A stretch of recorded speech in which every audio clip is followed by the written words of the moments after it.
Hello guys! Isang nakakainip na hapon. For today's video ay mag-feeling makeup artist tayo guys. Nakita nga ako dito ng anak ko. Sabi niya, ano ba yung pinaggagawa mo mama? Sabi ko naman sa anak ko, huwag kang magulo, nag-feeling lang yung nanay mo. Sa totoo lang guys, di talaga ako marunong mag-makeup. So nakikita ko lang din yan sa mga tutorial. Kaya syempre, gaya-gaya lamang tayo. So ayan, sabi nga, kilay is life. Kayo na ang humusga kung papasa ba ang aking kilay. Pero hindi ko naman to ginagawa guys. Bigla ko lang itong naisipan. Siguro kasi wala akong may content.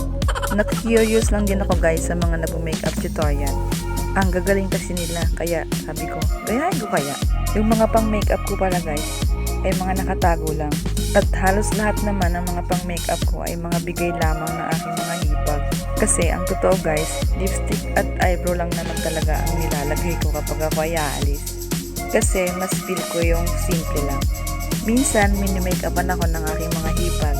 Tinuturuan nila ako at ibinabahagi nila sa akin kung ano yung mga ginagamit nila. At syempre, binibigyan din nila ako. At pabor naman to sa akin dahil di na ako bibili. So, ayan na guys, tapos na nga. Dito naman tayo sa hairstyle. Paplansyahin ko lang ng bonggang-bongga itong aking buhok.